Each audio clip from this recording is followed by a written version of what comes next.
Right. ఇక కాకాని అరెస్ట్తో నెల్లూరు జిల్లా రాజకీయాల్లో అనూహ్య పరిణామాలు చోటు చేసుకున్నాయి. కాకాని గోవర్ధన్ రెడ్డి అరెస్ట్తో నెల్లూరు వైసీపీలో సమీకరణాలు మారుతున్నాయి.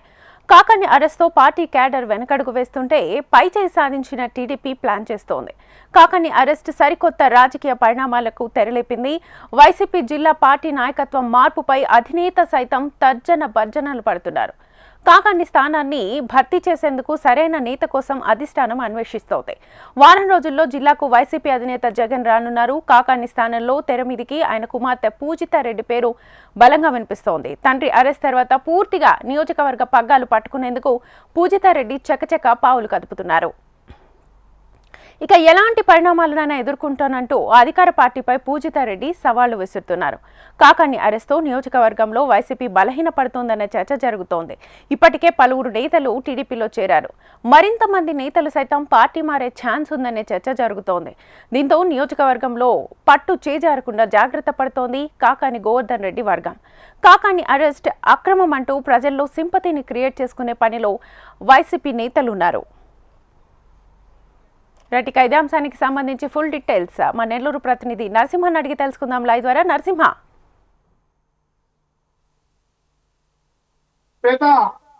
ఉమ్మడి నెల్లూరు జిల్లాలో ప్రస్తుతం కాకాని గోవర్ధన్ రెడ్డి అరెస్టు రాజకీయాలను కుదిపేస్తుందని చెప్పొచ్చు. ముఖ్యంగా జిల్లాకు సంబంధించినటువంటి 10 నియోజకవర్గాలు ఉంటే అన్ని చోట్ల కూడా అందరినీ సమన్వయం చేసుకోవడంలో ఆఫ్టర్ కూటమి ప్రభుత్వం తర్వాత అనేకమైనటువంటి అందరినీ కూడా ఒకతాటిపై తీసుకురాగలిగినటువంటి నాయకుడుగా కూడా కాకాని గోవర్ధన్ రెడ్డి అంత్యకాలంలోనే పేరు తెచ్చుకున్నాడు. ఒకవైపు ఆయన గతంలో మంత్రిగా పనిచేసినప్పుడు ఉన్నటువంటి కొన్ని పరిచయాలు కానివ్వండి, అలాగే అధినాయకుడితో పూర్తిగా నమ్మిన పట్టుగా ఉంటున్నటువంటి కాకాని గోవర్ధన్ రెడ్డి ఇటీవల జరిగినటువంటి పరిణామాలు, గతంలో తన హయాంలో ముఖ్యంగా సర్వేపల్లి నియోజకవర్గ పరిధిలో ఉన్నటువంటి మొదలపూరు మండలం వరదాపురంలోని రుస్తుం మైన్స్ కేసులో ఆయన 4వ ముద్దాయిగా ఉన్నాడు. ఇందులో భారీగా 138 కోట్ల పైగా విలువ చేసేటటువంటి వైట్ క్వార్ట్జ్ ను అక్కడ అక్రమంగా తరలించారనేది ఆయన పైన ఉన్నటువంటి ఆరోపణలు. ఆ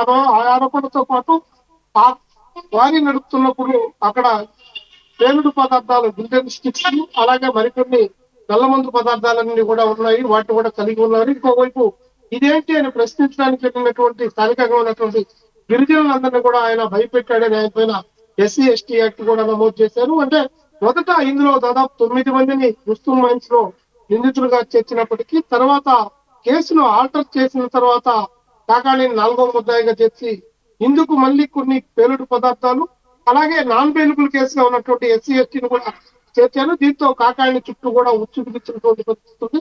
దాదాపు 59 రోజుల పాటు ఆయన ఇక్కడ పోలీసులు కానీ వాళ్ళందరూ కూడా దొరకకుండా బెయిల్ కోసం సుప్రీంకోర్టు వరకు కూడా వెళ్ళారు. అయితే సుప్రీంకోర్టులో తర్వాత దానికి ఉన్నటువంటి కొన్ని సాంకేతిక కారణాలతో కేసును ఉపసంహరించుకున్న తర్వాత ఆయన అజ్ఞాతంలోకి వెళ్ళిపోయిన తర్వాత ఆయన మళ్ళీ కేరళలో పట్టుకున్నారు. అయితే ఈ నెల 9వ తేదీ వరకు ఈయన రిమాండ్ విధించినటువంటి పరిస్థితి ఉంది. ఈలోపు కేసు నుంచి బయటపడేందుకు ఒకవైపు బెయిల్ పిటిషన్ దాఖలు చేయగా ఇంకోవైపు పోలీసులు ఆయన్ని ఎలాగైనా కస్టడీకి తీసుకోవాలి, అలాగే మరికొన్ని కేసులు కూడా ఆయన పెండింగ్ లో ఉన్నట్ల వాటిని కూడా ఇందులో ఇంట్రడ్యూస్ చేయాలనేటువంటి ఒక ఆలోచనతో అధికార పార్టీ నుంచి ముఖ్యంగా పోలీస్ యంత్రాంగం పూర్తిస్థాయిలో పనిచేస్తూ ఉన్నటువంటిది. ముఖ్యంగా నెల్లూరు జిల్లాలో కాకాని గోవర్ధన్ రెడ్డి, అలాగే మాజీ మంత్రి ప్రస్తుత సర్వేపల్లి శాసనసభ్యులు సోమిరెడ్డి చంద్రమోహన్ రెడ్డి మధ్య ఇటు రాజకీయ ఆధిపత్యమే కాదు, ఇద్దరు కూడా రాజకీయాల కంటే కూడా ప్రత్యర్థులుగా మారినటువంటి ఒకరికొకరు